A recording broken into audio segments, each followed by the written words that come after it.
All right, now let me start the screen share.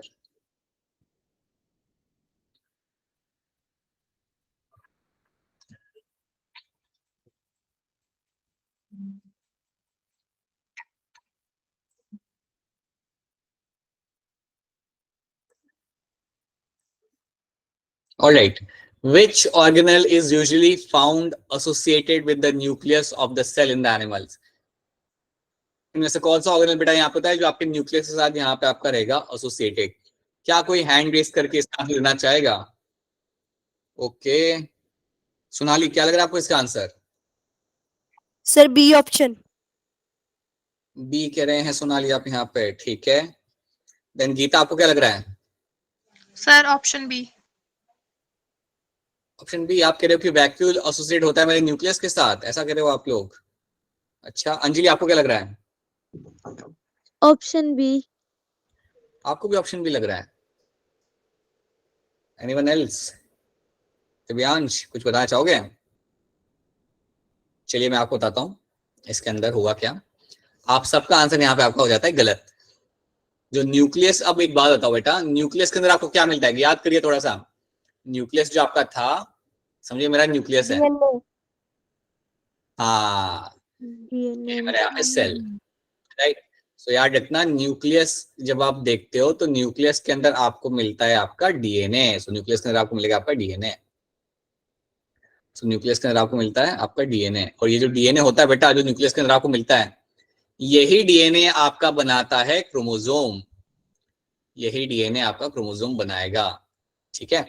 सो अगर आपसे कोई पूछे कि which organelle is usually found associated with the nucleus of the cell in the animal, then आपका answer यहाँ पे होगा क्रोमोसोम, ठीक है। तो अंदर आपके यहाँ पे डीएनए होता है और वही डीएनए आपका क्रोमोसोम बनाता है। सो ये क्रोमोसोम आपको मिलेगा न्यूक्लियस के अंदर। तो ये चीज आपको हमेशा मालूम होनी चाहिए, that chromosome will seen always inside the nucleus. Sir हाँ बेटा बोलो,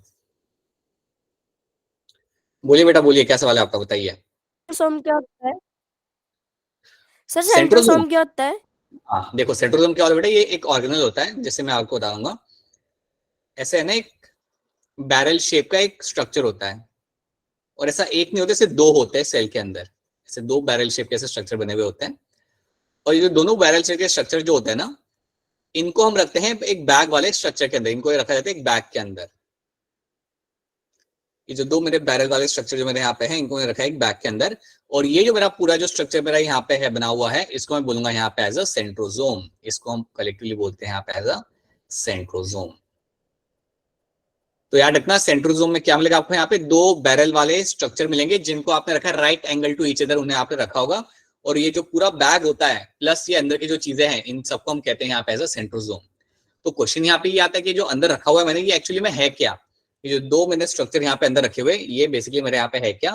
तो ये जो दो स्ट्रक्चर मैंने यहाँ पे रखे हुए हैं, this structure over here is called as my, this structure over here is called as your centrioles. The structure over here are called as my centrioles. तो ये बात आप यहाँ पे याद रखना, इन स्ट्रक्चर्स को हम बोलते हैं यहाँ पे एज अ सेंट्रियोल्स। तो सेंट्रियोल्स आपको मिलेंगे, ठीक है। ये सेंट्रियोल्स को हमने रखा हुआ एक बैग के अंदर, और ये पूरा स्ट्रक्चर मुझे यहाँ पे मिल रहा है, that structure over here is called my centrosome.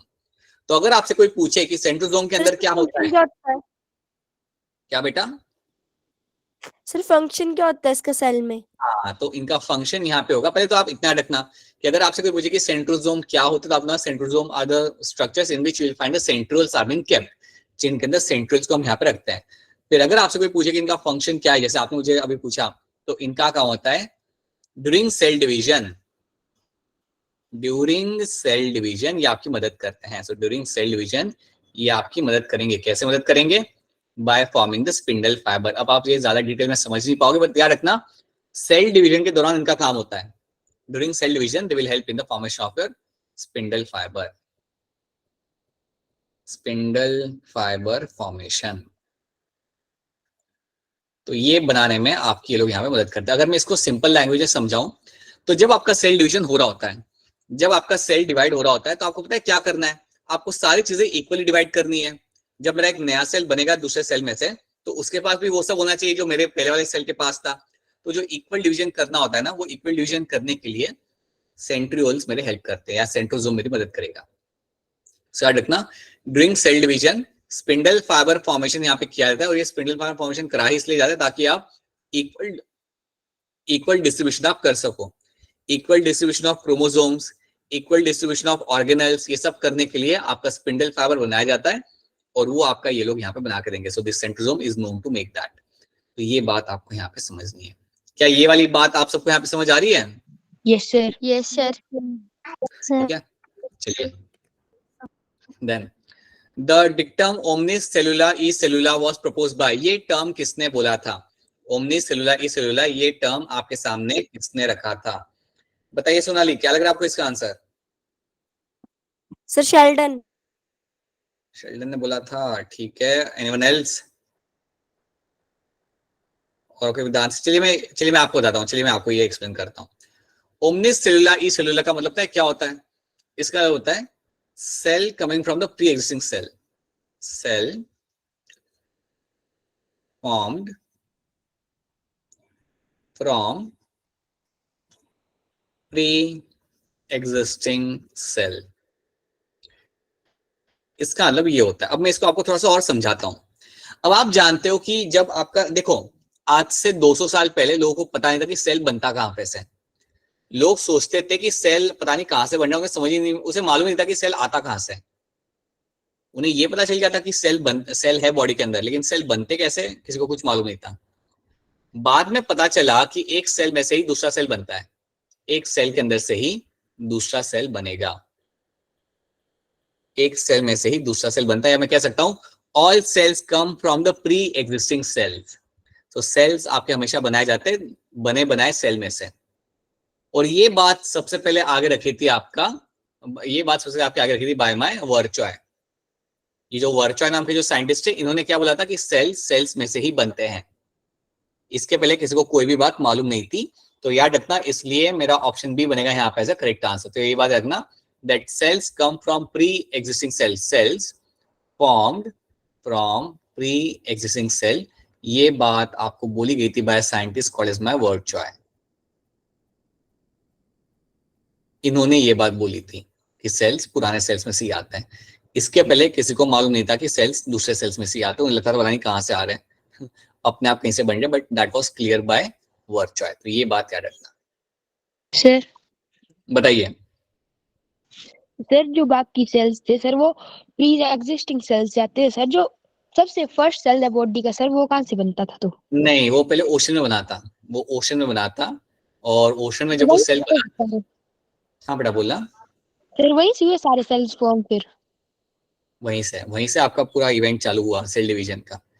सो जो ओशन में जो सेल बना था वो नॉर्मल सेल में से नहीं बना था, वो एक अलग ही प्रोसेस से बना था, अबायोजेनिक तरीके से वो बना था। लेकिन बाद में जो आपके जितने भी सेल्स आपको मिलते देखने के लिए ह्यूमंस के अंदर या किसी भी एनिमल सेल के अंदर या प्लांट सेल के अंदर, they are coming from the pre existing cell.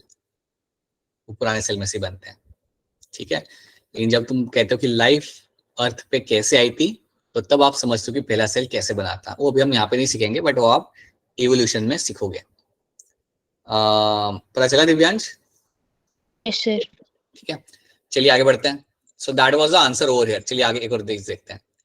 Which of the following statement is not true? इनमें से कौन सी स्टेटमेंट यहाँ पे गलत है? अब इसको मैं क्वेश्चन का आंसर मतलब आपको क्वेश्चन सॉल्व करने के पहले मैं आपको यहाँ पे कुछ समझाना चाहूंगा।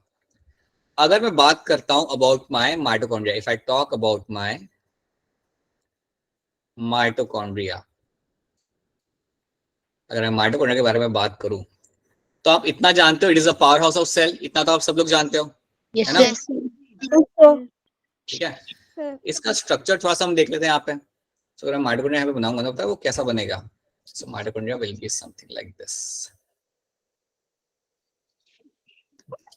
It will have outer membrane and it will have the inner membrane. तो याद रखना, माइटोकॉन्ड्रिया की दो मेम्ब्रेन होती है। एक होती है आपकी आउटर मेम्ब्रेन, ठीक है, एक होती है आपकी आउटर मेम्ब्रेन होती है उसकी, और दूसरी आपकी यहाँ पे होती है आपके यहाँ पे inner membrane. So have outer membrane, यहाँ पे inner membrane. These are the two membranes of my mitochondria, ठीक है। अगर मैं बात करता हूँ क्लोरोप्लास्ट के बारे में, if I talk about the chloroplast,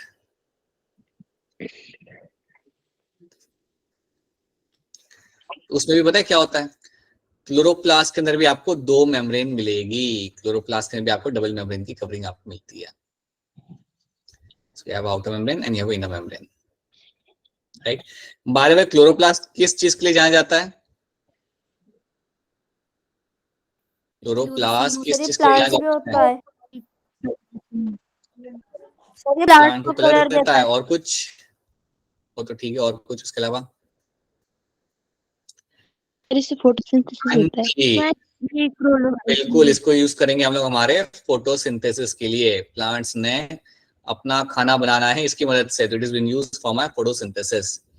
mitochondria का काम क्या होता है? ATP formation. एटीपी फॉर्मेशन मतलब एनर्जी फॉर्मेशन, ठीक है। तो ये बात पहले आप इतनी याद रखो। तो एक बेसिक इन्फो में जो आपने शेयर की, तो स्ट्रक्चर याद रखना आपका। अगर मैं क्लोरोप्लास्ट की बात करूं तो it will also have the outer inner membrane. इसमें भी आपको आउटर मेम्ब्रेन और इनर मेम्ब्रेन आपको मिल जाएगी, और माइटोकॉन्ड्रिया में भी आपको मिल जाती है, राइट। दोनों के काम लेकिन अलग अलग है। एक बना रहा है आपका एटीपी फॉर्मेशन, एक कर रहा है आपके यहाँ पे फोटोसिंथेसिस, ठीक है। इतनी बात समझ आ रही है? पहले ये बताओ, इतनी बात समझ आ रही है नहीं आ रही यहाँ पे? Yes sir. Yes sir. अब एक और चीज याद रख लो, इतनी याद रख सकते हो, एक और चीज याद रखो कि माइटोकॉन्ड्रिया और क्लोरोप्लास्ट के पास एक चीज कॉमन है, इन दोनों के पास होता है खुद का डीएनए। इन दोनों के पास होता है खुद का DNA. So both of them have their own DNA. दोनों के पास रहेगा खुद का डीएनए, तो ये बात आपको यहाँ पे याद रखनी है। Both of them are going to have a presence of their own DNA, ठीक है। इतनी इंफॉर्मेशन याद रखना। चलिए अब इस क्वेश्चन को देखते हैं। Which of the following statement is not true? इनमें से कौन सी स्टेटमेंट गलत है? इनमें से कौन सी स्टेटमेंट मेरी यहाँ पे गलत है? खुद से देखिए और ट्राई करिए। मैं मानता हूं कि आप लोग इसे सॉल्व कर पाओगे। So please see the question thoroughly and try to answer the options. आपको बताना कि कौन सा स्टेटमेंट मेरे यहाँ पे गलत है आपके हिसाब से। चलिए देखिए, take your 1 minute and then try to answer this. आपको बताना कि कौन सा स्टेटमेंट इन चारों में से आपके यहाँ पे गलत होगा। सक्षिता है क्लास में? नहीं है, नो सक्षिता क्लास। बताइए दिव्यांश, क्या लग रहा है आपको इसका answer? Sir option A. Ujjwal, आपको क्या लग रहा है? सर ए लग रहा है। ओके देन, और भी कुछ लोगों ने हैंड रेज किया था। अंजलि, आपको क्या लग रहा है? Option A. और कार्तिक, Option A. आपको? Option A. अच्छा, कार्तिक एक्सप्लेन करोगे आपको क्यों ऑप्शन ए लग रहा है? कर दो बेटा, एक्सप्लेन कर दो। कौन है जो एक्सप्लेन करेगा? रक्षा, आप करोगे? अच्छा उज्जवल, आप मैं करूं? कौन है बेटा? आपका नाम क्या है? सामवी आपका नाम है? उज्जवल, क्या नाम है बेटा आपका? हाँ कर दो बेटा, कर दो, पहले करो एक्सप्लेन, बताइए। सर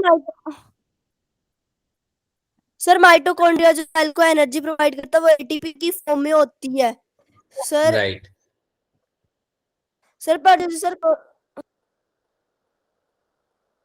हाँ जी, जब बात हम करते हैं क्लोरोप्लास्ट की, तो वो एनर्जी नहीं बनाता। क्लोरोप्लास्ट आपकी एनर्जी नहीं बनाता, सिर्फ माइटोकॉन्ड्रिया बनाता है। इसलिए स्टेटमेंट ए मेरा यहाँ पे हो जाएगा गलत, क्योंकि इन्होंने क्या लिखा है यहाँ पे? Both mitochondria and chloroplast provide energy to cells in the same way. नहीं, माइटोकॉन्ड्रिया एटीपी बनाता है, क्लोरोप्लास्ट एटीपी नहीं बनाता, ठीक है। सो क्लोरोप्लास्ट के अंदर आपको एटीपी बनेगी, but it will be form in a different way. So that is why option A over here becomes my correct answer. मतलब ये मेरा गलत स्टेटमेंट मेरे यहाँ पे हो जाता है, ठीक है। बाकी सारे स्टेटमेंट मेरे यहाँ पे ट्रू। ये भी मेरा सही है। 2 मेम्ब्रेन आपके यहाँ पे होती है। Only chloroplast contain pigment chlorophyll, ये बात भी आपके यहाँ पे सही है, उसके अंदर पिगमेंट क्लोरोफिल वाला होता है। Both animal and plant cell contain mitochondria, ये बात भी आपके यहाँ पे सही है, बट स्टेटमेंट 1 मेरे यहाँ पे गलत हो जाती है। So yes, that is going to be a correct answer, ठीक है। Cell to cell contact in plant cell is maintain by, 2 cell के जो कनेक्शन होता है उसे, प्लांट सेल के अंदर जो कनेक्शन होता है उस कनेक्शन को हम यहाँ पे क्या बोलते हैं? चलिए मैं आपके यहाँ पे हेल्प कर देता हूँ, या आप बिना हेल्प करे आंसर दे सकते हो? आप मुझे दे सकते हो या नहीं दे सकते? ओके चलिए हेल्प ले लेते हैं आप फिर थोड़ा सा। तो यहाँ पे आपका है, समझो मेरा प्लांट सेल है। ये मेरा प्लांट सेल दूसरे प्लांट सेल के साथ हमेशा रहेगा connected. All plant cell are connected to each other, और वो कनेक्शन के लिए यहाँ पे होता है एक bridge. That connection is form with the help of a bridge. तो यहाँ पे आपको एक ब्रिज मिलेगा, और इस ब्रिज की मदद से एक प्लांट सेल दूसरे प्लांट सेल के साथ हमेशा रहेगा यहाँ पे connected. So you have this one plant cell connected to another plant cell with the help of this bridge. ठीक है, अब ये जो कनेक्शन है तो यार इतना मेरा प्लांट सेल है, right? So let me make this थोड़ा और अच्छे से. This is my one plant cell. हाँ जी बेटा दिव्यांश बताइए, बोलिए दिव्यांश. सर प्लाज्मोडेमाटा. नहीं बेटा नहीं, अब आंसर लेट आया बेटा, अब आंसर हम नहीं ले सकते अब, क्योंकि इतने टाइम में तो नहीं बेटा नहीं, अब नहीं ले सकते आंसर. बढ़िया सा आपका आंसर यहाँ पे सही है. याद रखना मेरे दो प्लांट सेल है मेरे यहाँ पे, और दोनों प्लांट सेल को कनेक्ट मेरा यहाँ पे करता है एक structure, and that connecting structure is called as my plasmodesmata. इसको हम कहते हैं यहाँ पे एज अ प्लाज्मोडेस्माटा. तो याद रखना plasmodesmata is a connecting bridge और connecting link between the two plant cells. ये हमेशा आपको सिर्फ मिलेगा आपको प्लांट सेल के अंदर, एनिमल सेल में आपको ये सब नहीं मिलता. So it will be on this in the plant cell, right? तो अगर एक प्लांट सेल को एक चीज अगर दूसरे सेल में भेजनी हो तो प्लाज्मोडेस्माटा के थ्रू भेज सकता है. समझो 4 प्रोटीन उसे दूसरे सेल में भेजने हो, कोई विटामिन उसे वहां पे दूसरे सेल में भेजना हो, so that all can be send with the help of my plasmodesmata. So plasmodesmata is a connecting link और contact between the two plant cell is done with the help of my plasmodesmata. तो ये बात है रखना. तो option D मेरा बनेगा यहाँ पे एज अ करेक्ट आंसर. क्या ऑप्शन डी आप सबको यहाँ पे समझ आ रहा है? Yes sir. Yes sir. Yes, sir. Sir animal में होता है कोई चीज सर ऐसी कोई एनिमल्स में you have gap junction. Animals के अंदर गैप जंक्शन नाम की चीज होती है जो आप फ्यूचर में पढ़ोगे. एनिमल्स के अंदर you have something known age gap junction, वो अलग चीज होती है. ठीक है, वो हम बाद में पढ़ेंगे. But yes, in animals you have a gap junction, not plasmodesmata नहीं होता, गैप जंक्शन होता है जिसके थ्रू वो कनेक्शन बना पाते हैं एक दूसरे के साथ. ठीक है ना. अब ये आप आंसर कर सकते हो, सिंपल क्वेश्चन है. हैंड रेज करना पड़ेगा आपको यहाँ पे. खुद से पढ़िए, मैं क्वेश्चन पढ़ूंगा नहीं, ना ही मैं इसे ट्रांसलेट करूंगा. खुद से क्वेश्चन को पढ़िए, रेज योर हैंड. आप सब लोग इसका आंसर निकाल सकते हो, ये नए वाले चैप्टर में से ही है. बस 3 लोग. बताइए शामवी, क्या लग रहा है आपको इसका आंसर? Sir B. शामवी को बी लग रहा है. रवि कश्यप, आपको क्या लग रहा है? Sir option B. Okay. Afsha, आपको क्या लग रहा है? Sir option B. ऑलराइट, ठीक है. और एक और आंसर हम लेते हैं. रक्षा, आपको क्या लग रहा है? Option B. ऑलराइट, ठीक है. सोनाली, आपको भी बी ही लग रहा होगा. सोनाली, आप मुझे एक्सप्लेन करिए, ये ब्रॉयलर्स को अगर मैं चाहता हूँ, अगर मैं जो ब्रॉयलर, आप सबका आंसर यहाँ पे सही है. पहले तो सबका आंसर यहाँ पे सही है. सोनाली, मुझे ये बताइए, अगर मैं चाहता हूँ ब्रॉयलर्स का बहुत जल्दी वेट गेन हो तो मैं क्या कर सकता हूँ, क्या मुझे करना चाहिए?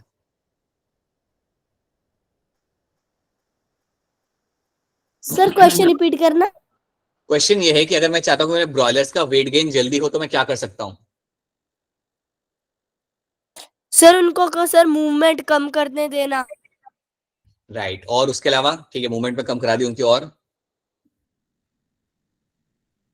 सर एक तो उनको घूमने फिरने कम देना चाहिए, और सर उनको खाने के लिए प्रॉपर डाइट देनी चाहिए.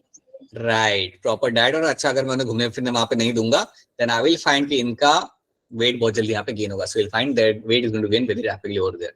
यस, तो ये चीज आपको यहाँ पे होते हुए आपको यहाँ पे मिल सकती है. बिल्कुल सही, बहुत बढ़िया. ठीक है.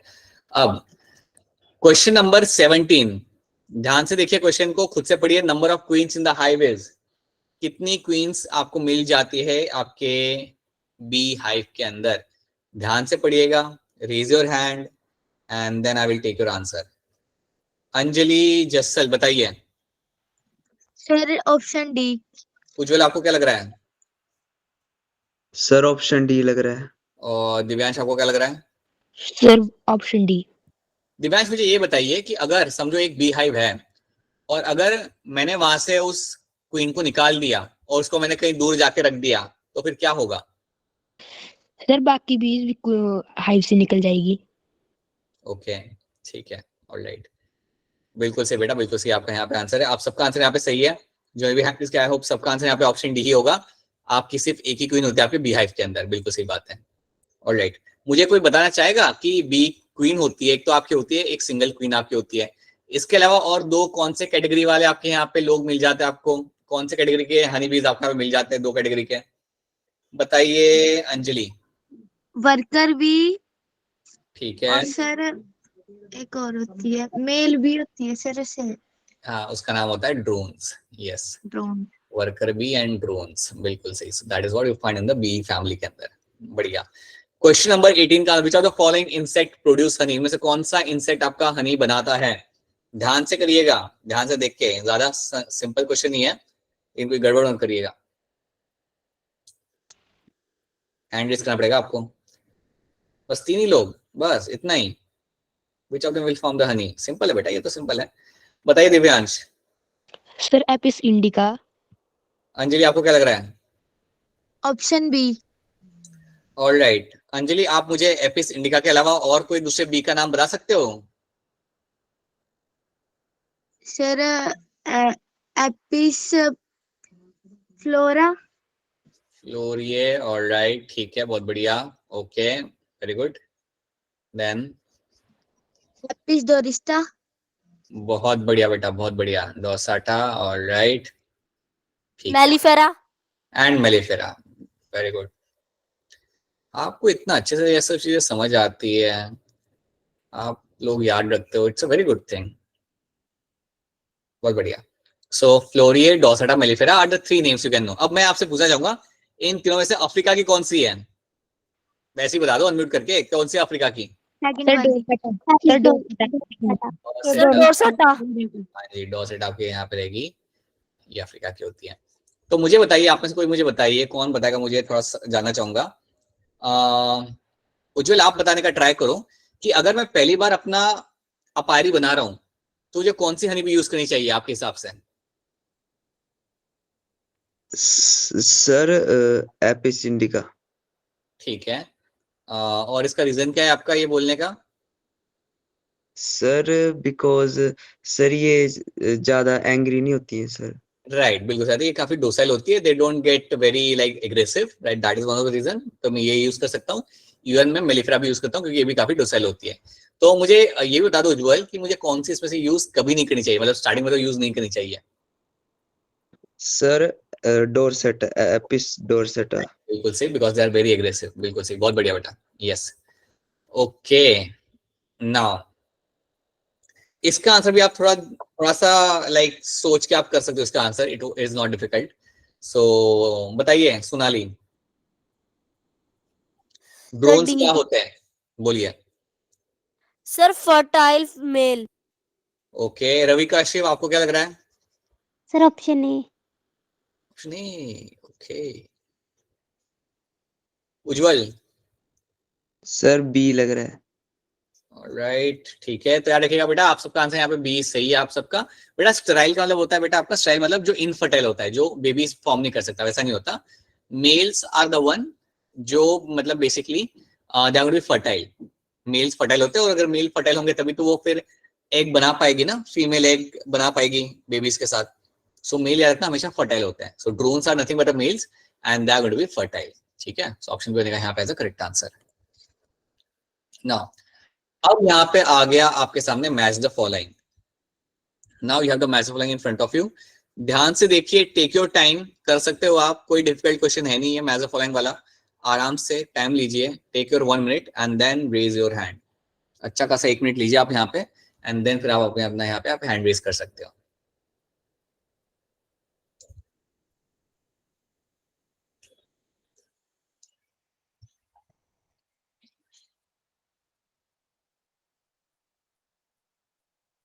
बिल्कुल किया जा सकता है बेटा, कोई मुश्किल सा सवाल नहीं है, थोड़ा सा सोचिए।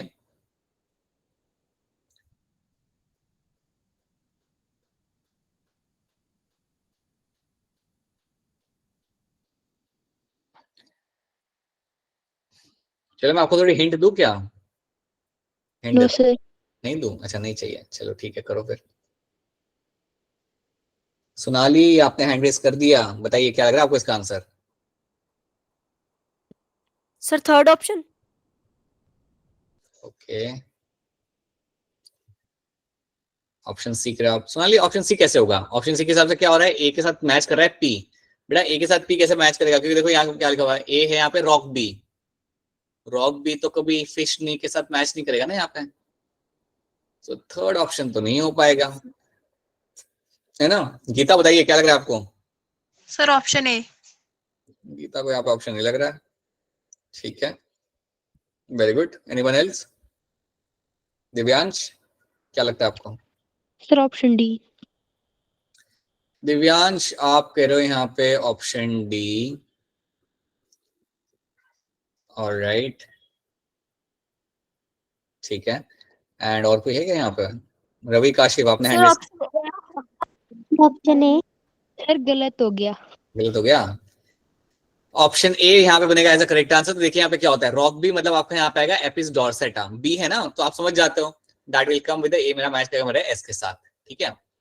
उसके बाद याद रखना कि आपके यहाँ पे जो सिल्वर कार्प है, चलो आपको सिल्वर कार्प एक फिश होती है, याद रखना इट इज अ फिश। चलो इस टाइम में आपको नहीं मालूम, इतना मालूम कि ये मेरी यहाँ पे फिश है, इतना तो मालूम होना चाहिए, it's a fish, right. Bombay duck याद करो बेटा, बॉम्बे डक आपकी मराइन फिश थी, यस सर। बॉम्बे डक जो थी आपके यहाँ पे, right, sorry Bombay duck, sorry yes, Bombay duck was going to be a marine fish. So मेरा सी के साथ मेरा यहाँ पे आएगा क्यू, ठीक है, सी के साथ मेरा यहाँ पे क्यू आ गया। रोहू काटला मैंने आपको बताया था ये आपकी फ्रेश वाटर फिश होती है, आप में से कुछ लोगों ने तो इसे देखा भी है। Rohu catla is my fresh water fish होती है मेरे यहाँ पे, राइट। इन क्वेश्चन की कहाँ पे आएगी, so it will come to the this D will is going to match with my over here as your carp, ये मैंने यहाँ पे कार्प के साथ यहाँ पे मैच कर जाएगा। इनको हम कॉमनली बुलाते हैं यहाँ पे एज अ कार्प, ठीक है। तो जो सिल्वर कार्प मेरे यहाँ पे that is going to be my exotic fish, ये मेरी बाहर की फिश होती है। तो आप ए कर सकते हैं, लेकिन आपने सब लोगों ने काफी अच्छे से यहाँ पे ट्राई किया, राइट। जिन्होंने ए बोला, जिन्होंने डी बोला, सी बोला, जो भी बोला आपने ट्राई अच्छा किया था। So it was a try tricky question था आपके लिए, but still you have done a very good job over here, right. ये वाला आप यहाँ पे कर सकते हो, मैं आपकी थोड़ी हेल्प करता हूँ इसके अंदर पहले, राइट। देखो यहाँ पे क्या लिखा हुआ है, statement A, cattle use for tilling and carting, वो कैटल जिसको हम खेत में यूज करते हैं, that's my statement A, right. Statement B, Indian breed of chicken, right. Then statement C, Sahiwal red Sindhi, ये भी आप जानते हो ये क्या होता है। डी मतलब मिल्क प्रोड्यूस करने वाला, राइट। एंड ऑप्शन ये मेरा यहाँ पे, chicken better fed for obtaining meat, chicken जो आप मीट पर्पस के लिए आप यूज करते हो। अब इसे तो आप कर सकते हो, ये सारी चीजों से आप जानते हो, तो ध्यान से देखिए, take your time and then try to answer this. लीजिए बेटा 1 मिनट लीजिए अपना, अच्छे से 1 मिनट अच्छे से बढ़िया लीजिए, and then please answer this question. कर सकते हो बेटा, ये तो हो सकता है, ये तो हो जाएगा।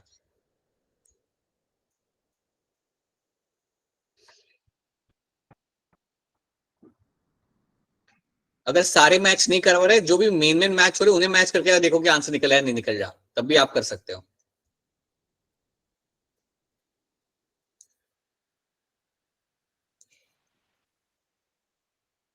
दिव्यांश, क्या लग रहा है आपको इसका answer? Sir option A. Sonali, क्या लग रहा है? Sir option A. Ujjwal, Geeta? Sir option sir A. Option A. Alright, सब लोग यहाँ पे ऑप्शन ए कह रहे हैं। बाकी लोग, आपको और 30 सेकंड सही करने के लिए मैं आंसर बता दूं? कर लिया सबने? बस इतने लोगों ने किया, ठीक है। चलो हम यहाँ पे देखते हैं, पहले सिंपल वाली चीज हम यहाँ पे करते हैं, राइट। अगर मैं बात करूं इंडियन ब्रीड ऑफ चिकन, तो आप बताओ कि इसके सामने, बी के सामने कौन सा यहाँ पे सही आंसर बन जाएगा? Aseel, T. Local breed of cattle. हाँ जी, Aseel. So Indian breed of chicken मेरे यहाँ पे होता है असील, वो आप जानते हो। पता है, अगर आपको ये भी मालूम होता है ना, तब भी आपको आंसर मिल जाता, क्योंकि ए के अंदर ही बी के साथ टी जुड़ रहा है ठीक है। So yes, then Sahiwal red Sindhi, ये बताइए इसके साथ कौन मैच करेगा यहाँ पे? बताइए बेटा, बताइए, रेड सिंधी सहीवाल के साथ क्या मैच करेगा? Local breed of cattle. Local breed of cattle, local breed है मेरे यहाँ पे, है ना। देन मिल्क मतलब मैंने पहले बताया था, मिल्क प्रोड्यूसिंग फीमेल या milk producing organism, so that is why इसका मेरा यहाँ पे आएगा पी। और chicken better fed for obtaining meat, वो अभी हमने देखा था, ब्रॉयलर। राइट। और cattle use for tilling and carting is going to be for my draught animal. So option A मेरा यहाँ पे as a correct answer, so option A becomes my correct answer. बहुत बढ़िया, ठीक है। Now which of the following factor is most important factor that led to the green revolution in India? इनमें से कौन सा फैक्टर था जिसके वजह से इंडिया में ग्रीन रेवोल्यूशन आ पाया? आराम से सोचिएगा, काफी सिंपल क्वेश्चन है, और ध्यान से सही आंसर निकालिएगा। किस रीजन की वजह से आज इंडिया में ग्रीन रेवोल्यूशन आपको होते हुए आपको मिल जाता है? ऑप्शन है आपके सामने 4. Judicious use of pesticides, proper use of water, increase in land are under cultivation, introduction of high yield varieties of crop. बताइए कौन सा ऑप्शन आपका यहाँ पे रहेगा सही. चलिए हैंड रेज करिए. चलिए कर सकते हैं आप लोग इसे. सोनाली क्या होगा इसका answer? Sir D option. Okay. Ravi Kashif आपको क्या लग रहा है?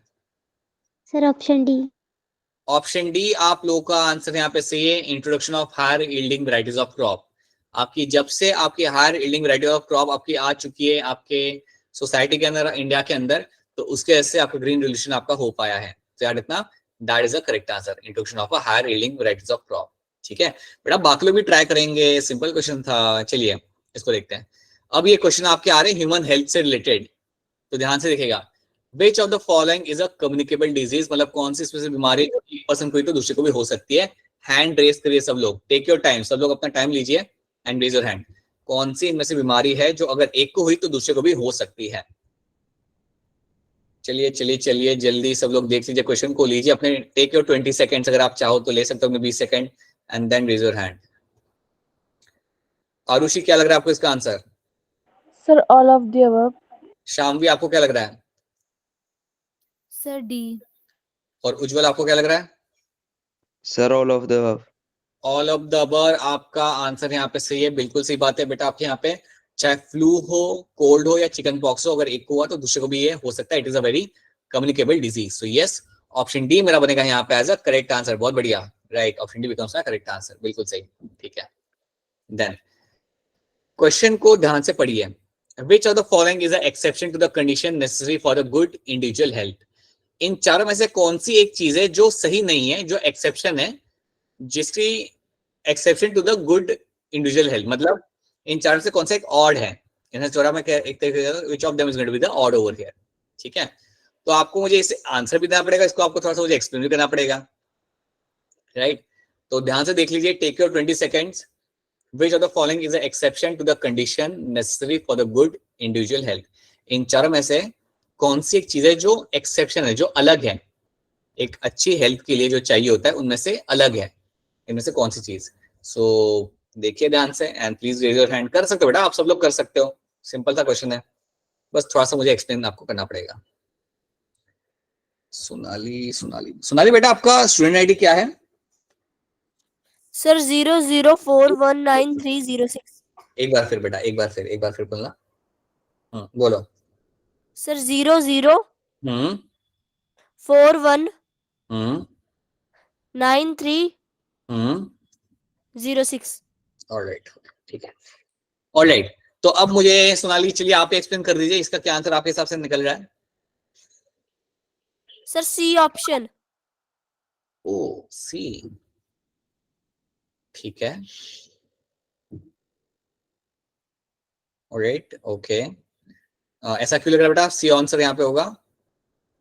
सर क्योंकि इनमें से सर जैसे कि फर्स्ट ऑप्शन में सर इंडस्ट्रियल पोल्यूशन है, इससे सर हमारी हेल्थ को बहुत सारे सर नुकसान हो सकते हैं. सर सेकंड सर गार्बेज का है, सर इससे भी हमारी हेल्थ को नुकसान हो सकते हैं. सर सी ऑप्शन है, इसमें बाथिंग है जिससे कि हम अपने बैक्टीरिया को रिमूव कर सकते हैं, इसलिए. ओके, और ये डी वाला फिर क्या है फिर? सर डी वाला सर ऐसे कि मिलके चले सर, अगर किसी एक को सर अगर कोई कम्युनिकेबल डिजीज होगी तो वो दूसरे में भी फैल सकती है. ओके, आपका एक्सप्लेनेशन काफी अच्छा था बेटा. आपका जो भी आपने एक्सप्लेन किया वो बहुत सही था, सही से एक्सप्लेन किया था. बट यहाँ पे थोड़ा सा ट्विस्ट है. बताइए अंजलि क्या होगा इसका answer? Sir option C. Option C लग रहा है आपको? ओके. दिव्यांश आपको क्या लग रहा है? सर ऑप्शन ए. दिव्यांश लग रहा है ऑप्शन है. आप एक्सप्लेन कर दो क्योंकि ये मेरा एक्सेप्शन है यहाँ पे. बताओ. सर ऑप्शन ए इसलिए होगा क्योंकि सर ऑप्शन बी के अंदर सर सफाई कर रहे हैं. सर ऑप्शन सी के अंदर वो वेट यस, दे आर रखना. ऑप्शन बी के अंदर वो सफाई कर रहा है, वो आदमी वहां पे सफाई कर रहा है. So that's a good thing. ये गुड हेल्थ के लिए आपको चाहिए, तो यहाँ पे साफ सफाई वो कर रहा है, दैट्स अ गुड थिंग. ठीक है, वो ऑप्शन सी में क्या हो रहा है? सर ऑप्शन सी में वो सर एक बात ले रहे हैं सर जिससे कि सर डिसीजेज नहीं फैलेंगे. सर ऑप्शन डी में भी सर फैल सकती है, पर अगर सर इंडस्ट्रीज नहीं होगी सर तो डिसीजेज का खतरा सर कम हो जाएगा, जिससे फिर मिलजुल सकते हैं. ओके, अच्छा. अभी भी ऑप्शन डी आपने सही से एक्सप्लेन नहीं किया. कोई मुझे है यहाँ पे जो ऑप्शन डी को एक्सप्लेन कर पाए? ये स्टेटमेंट डी यहाँ पे पिक्चर बता क्या रही है? शाम भी बताइए.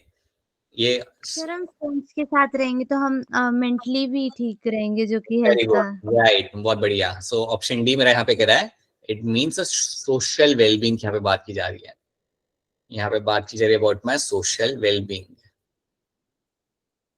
सो बेसिकली आपको सोशल रहना चाहिए, आपको फ्रेंड्स के साथ फैमिली के साथ रहना चाहिए। सो दैट मीन्स आपका सोशल वेलबींग और सोशल हेल्थ भी आपका या मेंटल हेल्थ भी आपका यहाँ पे अच्छा रहेगा। तो ये बिल्कुल से शाम ने बताया, इसका मतलब यहाँ पे ये। तो ऑप्शन डी जरूरी है, ऑप्शन सी भी जरूरी है, ऑप्शन बी भी जरूरी है, बट ऑप्शन ए आपके यहाँ पे गलत है। ये तो पोल्यूशन यहाँ पे हो रहा है, it's not a good thing.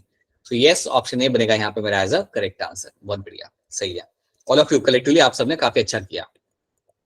Now ठीक है, ये वाला देखते हैं हम यहाँ पे question. The disease that affect the, हाँ जी सोनाली बताइए क्या सवाल है आपका, बताइए। Sir chronic disease. अच्छा, इसका मतलब क्या होता है क्रॉनिक डिजीज? अच्छा अच्छा, आपने आंसर, अच्छा आंसर बता रहे हो आप मुझे। अच्छा, बाकी लोग भी ठीक है, सबने पढ़ भी लिया, वेरी गुड। हाँ जी रवि काशिप, क्या होगा इसका आंसर? सर ऑप्शन ए। शाम भी आपको क्या लग रहा है?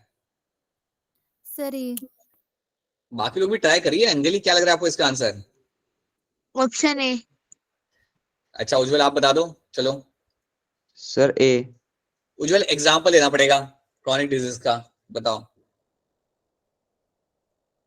सोच लो, ले लो 5 सेकंड, ले लो 10 सेकंड ले लो, बता दो इसका ऑप्शन एग्जाम्पल क्या आएगा क्रॉनिक डिजीज का। Sir ads.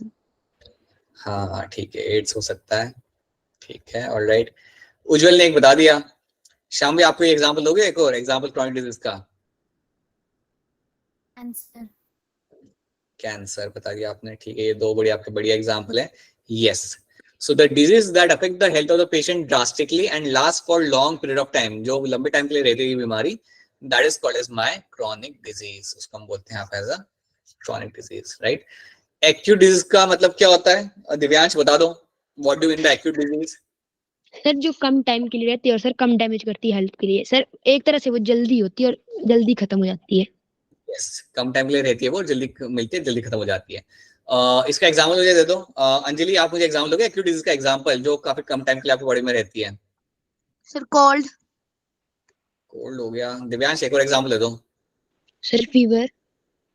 अरे फीवर नहीं चलेगा, और कुछ बताओ। सर कफ। ये भी नहीं चलेगा कोल्ड का। सर और कुछ बताओ। Sir malaria. Malaria?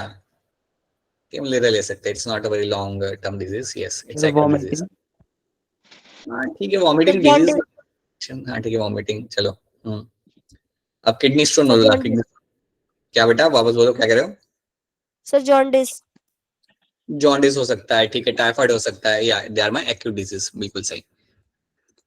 Alright, which of this pathogen causes ringworm and athlete's foods? इनमें से कौन सा पैथोजन होता है बेटा जो आपको रिंगवॉर्म कॉज करता है? ये भी हमने पढ़ा था, थोड़ा याद करिए, पास में जाइए, याद करिए, ये हमने कवर किया था। सो कौन सा इनमें से पैथोजन होगा बेटा जो आपका रिंगवॉर्म कॉज कर सकता है? देखिए ध्यान से, देखिए ध्यान से, and then try to answer this. Ujjwal क्या लग रहा है आपको इसका आंसर? सर सी। सोनाली आपको क्या लग रहा है?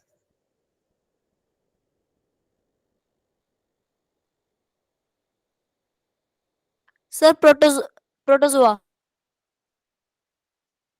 और कोई है जो आंसर देना चाहता है इसके अंदर? दिव्यांश सर बोलिए। फंग। फंगी बेटा, फंगी, ठीक है, याद रखना हमेशा से बेटा, रिंगवॉर्म आपकी हो की जाती है बाय द फंगस। फंगस आपका रिंगवॉर्म कॉज कर सकता है, जो आपकी स्किन पे हो सकता है जनरली। अगर किसी को फंगस हुआ, सॉरी, किसी को रिंगवॉर्म हुआ हो, अगर आप उसका टॉवल या कुछ अगर आप यूज कर रहे हो, देन आपको भी वो हो सकता है। It is a fungal infection, ठीक है, तो याद रखना रिंगवॉर्म या एथलीट्स फूड जो होता है, it is going to be because of the fungal infection. ये आपका फंगल इन्फेक्शन के जैसे आपका होता है।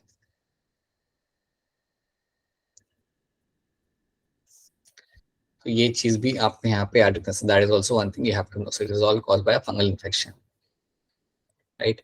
चलिए और देखते हैं, Which of the following is not a airborne disease? इनमें से कौन से आपकी एयरबॉर्न डिजीज नहीं है? ध्यान से देखिएगा and then try to answer. इनमें से कौन सा आपका आंसर डिजीज होगा जो हवा से नहीं फैलता?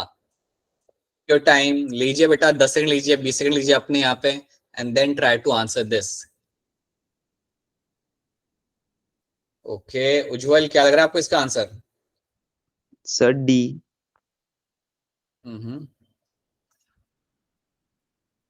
एक बार फिर बोलूंगा, इनमें से कौन सी बीमारी आपके यहाँ पे जो एयरबॉर्न नहीं है, हवा से नहीं फैलती? आरुषि क्या लग रहा है आपको? Sir pneumonia. ऑलराइट, शाम भी आपको क्या लग रहा है? Sir B. Okay, then Divyansh क्या लग रहा है आपको? Sir option B. Sonali? Sir malaria. Anjali? Malaria. Alright, sir because ये सर मॉस्किटो की बाइट से होता है। बिल्कुल सही, ये आपका मॉस्किटो की बाइट से आपका यहाँ पे होगा, ये एयरबॉर्न नहीं है। तो देखो याद रखना, आपको जो ट्यूबरकुलोसिस होता है ना बेटा, ये आपका एक तो देखो ट्यूबरकुलोसिस आपको कॉज करता है आपका एक बैक्टीरिया, अगर आपको याद हो तो ये भी हमने पढ़ा था, ये आपको एक बैक्टीरिया कॉज करता है और वो आपका एयर के थ्रू स्प्रेड होता है। तो अगर मैं खांस रहा हूँ ना, अगर मैं, तो मेरे खांसी के साथ जो भी बलगम बाहर निकलेगा, along with that the bacteria can also come out and can spread through the air, तो ये एयर के थ्रू पास होगा। निमोनिया के साथ भी वैसा ही होता है, निमोनिया भी आपका एक बैक्टीरिया कॉज करता है, और जब आप छींक रहे होते हो या जो आपका जो म्यूकस होता है, अगर वो हवा में गया तो वो हवा के साथ दूसरों के बॉडी के अंदर वो एंटर कर सकता है, ठीक है। और ये तो आप जानते ही हो, कॉमन कोल्ड, एक लड़के को सर्दी होती है क्लास में, सारे सब लोग उसके साथ जाके पास में बैठ जाते हैं, सब लोग ऐसे ऐसे जाके खड़े हो जाते हैं सब उसके साथ, जैसे ये लोग खड़े थे ना यहाँ पे आप अगर खड़े हो जाते उसके साथ, आपको कॉमन कोल्ड हो जाता है। तो ये तो आप जानते ही हो, राइट। वैसे कॉमन कोल्ड होता किस रीजन से, कोई बताएगा मुझे? बैक्टीरिया होता है, क्या होता है, कौन करता है common cold? Sir virus. Virus. Virus. बिल्कुल सही, common cold is caused by my virus. बहुत बढ़िया, बहुत बढ़िया। तो यस, ऑप्शन बी बनेगा मेरा यहाँ पे correct answer.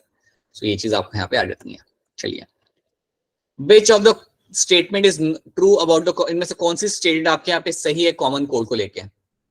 Which of this statement, अपना टाइम लीजिए, पढ़ना पड़ेगा आपको खुद से, तो लीजिए अपने 20 सेकेंड 1 मिनट आप ले लीजिए अपना यहाँ पे, and then try to answer this.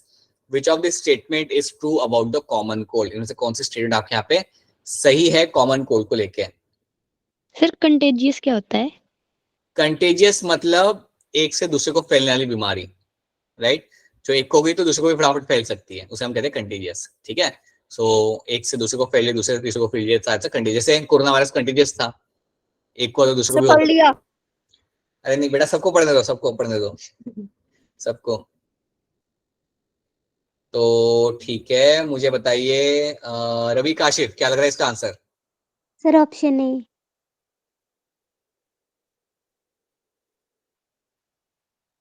शामवी? Sir D. Sonali? D option. Anjali? Option D.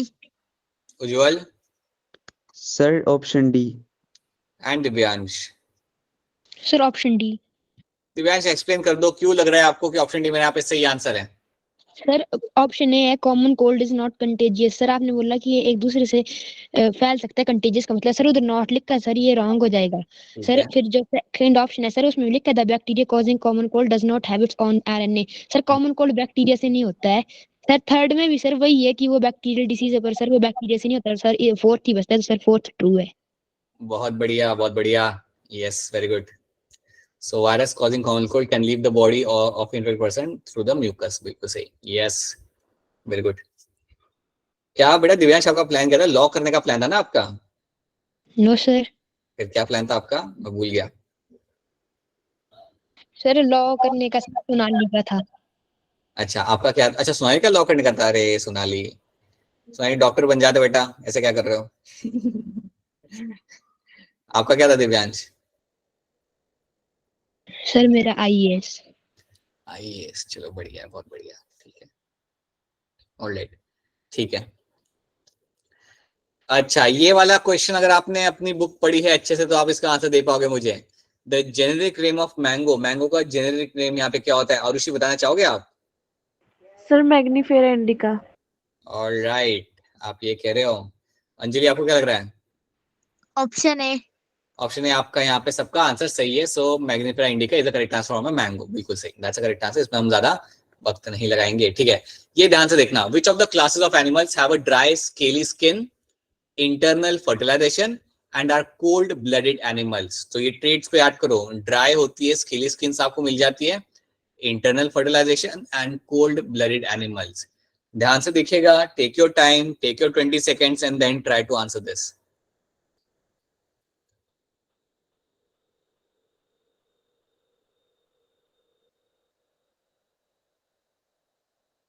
Sonali ने हैंड रेज कर दिया. सोनाली, क्या लग रहा है आपको इसका आंसर?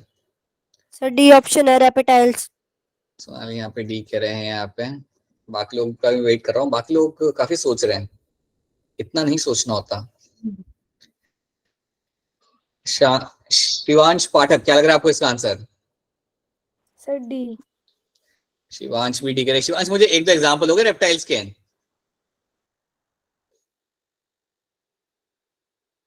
नहीं दोगे? ऐसे कैसे नहीं करो बेटा, ऐसे नहीं करते. Sir snakes, lizards.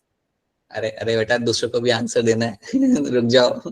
प्रकृति, अच्छा आपने हैंड रेज किया, आप चली गए. उज्जवल बताइए क्या होगा इसका आंसर? Sir D. ठीक है. उज्जवल, आप फटाफट एग्जांपल दे दो मुझे रेप्टाइल्स के. एक दो एग्जांपल दे दो मुझे, सुनने एग्जांपल रेप्टाइल्स के. Sir earthworm. अरे उज्जवल, क्या बात कर रहे हो आप? उज्जवल ऐसे कैसे? क्या हुआ उज्जवल? उज्जवल ऐसे कैसे उज्जवल? शाम भी बताइए. Sir D. एग्जांपल चाहिए मुझे शाम भी रेप्टाइल्स के. रेप्टाइल्स का करेक्ट आंसर. सुनो मेरी बात, टोटल. सुनो मेरी बात. रेप्टाइल्स में होते ड्राई स्केली स्किन होती है उनकी, फर्टिलाइजेशन इंटरनल होता है, and thereby cold blood animals.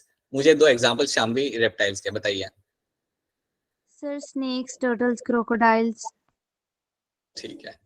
Snake, turtles and crocodile are the example.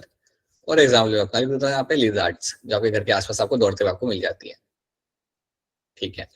अब मुझे एक और चीज आप बताओ, ये कोल्ड ब्लड एनिमल्स का मतलब क्या होता है? कोई मुझे इसे एक्सप्लेन कर सकता है क्या हैंड रेज करके? What do mean by cold blooded animals? Sonali, try करना चाहोगे? सर कोल्ड ब्लडेड एनिमल्स होते हैं सर जो कि कंडीशन के अकॉर्डिंगली अपने को चेंज कर लेते हैं.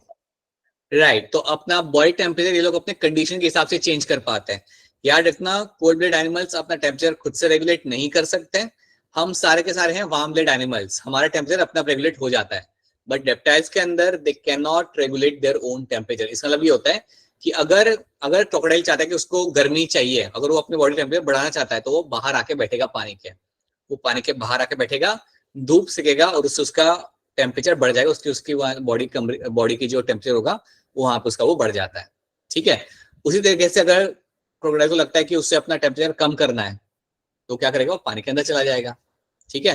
तो that is why you will find कि these animals are my cold blooded animals. वो अपना टेम्परेचर खुद से रेगुलेट नहीं कर सकते, वो एक्सटर्नल एनवायरनमेंट पे डिपेंड करते हैं, एक्सटर्नल कंडीशंस पे डिपेंड करता है उनका बॉडी टेम्परेचर. तो अगर एक स्नेक चाहता है कि उसे गर्मी चाहिए, तो वो धूप में आके बैठेगा. ठीक है. अगर स्नेक चाहता है कि उसे लाइक ठंडी चाहिए, तो वो धूप में बैठेगा नहीं, वो फिर बरों में जाके बैठेगा. ठीक है. So that is why they depend on the external conditions to regulate their temperature. So ये हो गया मेरे यहाँ पे cold blooded animals. I hope ये सबको यहाँ पे clear है. I hope this is something which is clear to all of you. क्या ये वाला टर्म सबको समझ आ रहा है जो मैं समझा रहा हूँ आपको यहाँ पे? Is this term clear to all of you? Yes, sir. Yes, sir. All right. Which of these is the largest living invertebrate phylum? इसमें कौन सा? दो ही ऑप्शन है, चार भी नहीं, दो ही है. हैंड रेज करो जल्दी से. इनमें से कौन सा है आपके यहाँ पे लार्जेस्ट लिविंग इनवर्टिब्रेट phylum? सबसे बड़ा phylum इनमें से आपका कौन सा होगा? हैंड रेस करेंगे सब लोग यहाँ पे. अभी तक एक ही नाम मुझे यहाँ पे दिख रहा है, बाकी लोग भी ट्राई करिए बेटा. सबसे लार्जेस्ट फाइलम इनमें से आपका कौन सा रहेगा? क्या लग रहा है सोनाली आपको इसका answer? Sir arthropoda. Alright. Divyansh, आपको क्या लग रहा है? Sir arthropoda. ठीक है. Then Anjali. Option A. Anjali, थोड़े एग्जांपल दोगे आर्थ्रोपोडा के? क्या क्या एग्जांपल इसके अंदर आ सकते हैं? House fly. Okay, house fly. ठीक है. और एक और एग्जांपल, बस एक और. बटरफ्लाई. ठीक है. और मुझे चाहिए दो एग्जांपल. वो मुझे दो एग्जांपल देगा इन आप में से कौन देगा? प्रकृति, आप बताइए और दो एग्जांपल आर्थ्रोपोडा के. नहीं बताएंगे आप? शाम भी आप बताइए. Sir prawn, crab, spider, scorpion, lobsters. Very good.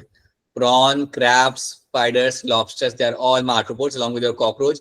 All land insects, your marine invertebrates like your crabs, lobster, prawn, they all come under the phylum of my Arthropoda, जो आपका largest phylum आपके यहाँ पे रहेगा. Yes, सबसे ज्यादा diversity आपको इसके अंदर ही मिलती है. अब ये क्वेश्चन आपके सामने यहाँ पे आ चुका है. In zoology lab, the lab assistant has to arrange the following given organism into two groups of amphibia and reptilia respectively. Arrange them accordingly and select the correct option. तो मैं अब क्या करूंगा, मैं आपसे ये पूछना चाहता हूँ, आप मुझे बताइएगा इनमें से कौन होंगे जो रेप्टाइल वाले कैटेगरी में आएंगे. आराम से देख लीजिए, आराम से देखिएगा, कौन होंगे जो रेप्टाइल्स वाली कैटेगरी के अंदर आपके यहाँ पे आएंगे और कौन होंगे जो आएंगे मेरे एम्फीबियन वाली कैटेगरी के अंदर. तो आप आराम से इन सब एग्जाम्पल को देखिएगा and then try to give me the correct answer.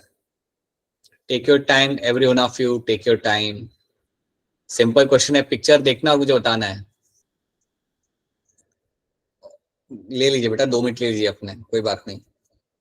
सो कौन आएगा मेरा रेप्टाइल्स के अंदर, कौन आएगा मेरा एम्फीबियंस के अंदर, ये आपको मुझे बताना है. हो गया, बस 2 ही लोग अभी तक. बेटा बाकी लोग भी ट्राई करिए. क्या बेटा ट्राई करो, ज्यादा से क्या होगा, गलत आंसर होगा. गलत आंसर होने से कोई दिक्कत नहीं आती. गलत तो गलत, इतना नहीं सोचते हैं. ठीक है, चलो ज्वल बताओ रेप्टाइल में मेरा यहाँ पे क्या आएगा. Sir turtle. एक सेकंड, ठीक है, चलो मैंने टर्टल यहाँ पे डाल दिया. अब एक और मुझे बताओ एम्फीबियन में, चलो रेप्टाइल पे बताओ. चलो टर्टल आ गया यहाँ पे मेरा, ठीक है, और क्या आएगा. Sir house lizard. ठीक है, सर हाउस वॉल लिजार्ड. चलो तुमने 2 चीज डाली, चलो बहुत बढ़िया. बस शाम भी आप बताओ और क्या आएगा टर्टल रेप्टाइल के अंदर. शाम भी बताइए. सर पहले मैं एम्फीबिया के बता दूं. चलो एम्फीबिया के बता दो आप. चलो बता दो एम्फीबिया के. Sir tree frog, common frog और सेलमेंडर, और बाकी 3 reptiles. Very good. Yes, tree frog, common frog and your salamander. लोग नॉर्मली सेलेमेंडर के अंदर गड़बड़ करते हैं, बट आपने यहाँ पे सही बता दिया. Yes, and I am assuming that बाकी सब भी यहाँ पे बता देते हैं बिल्कुल सही से. Salamander, common frog and tree frog, they are all my amphibians. Turtle, lizard and my chameleon. Sham भी आपका क्या प्लान है, what is your plan future का. Sir doctor. चलो, very good. And even people who are into something else, they are also like very good. So yeah. So turtles, reptiles, lizard and chameleon, ये आपके आ गए reptiles के अंदर. Amphibian में आपके यहाँ पे जाएगा आपका tree frog, common frog and salamander. Yes, तो ये आपके बन गए यहाँ पे division. तो ये सारे questions आज हमने यहाँ पे किए थे. These are the questions which we have done. अब मैं आपसे जानना चाहता हूँ कि अगले क्लास के अंदर आप कौन से पर्टिकुलर चैप्टर के क्वेश्चंस आप ज्यादा करना चाहोगे, कौन से पर्टिकुलर टॉपिक के करने, या जैसे आज हमने मिक्सचर रखा था 2-3 चैप्टर का, वैसा ही रखना है, या आपको पर्टिकुलर टॉपिक क्या आप करना चाहोगे, बताइए. सर मिक्सचर में ऐसा ही रखना है. मिक्सचर, सर यही रखना. ठीक है, फिर ठीक है, मिक्स करते हैं, बढ़िया मिक्स करते हैं एंड विल डू दैट. ठीक है, सो ऐसे ही इंटरेक्ट करिए और पढ़ के आइए थोड़ा बहुत. जनरली जो आप वैसे भी आप पढ़ते ही हो सब लोग स्कूल के लिए, एग्जाम के लिए, तो आई थिंक आप सबको वैसे ही काफी चीजें मालूम है.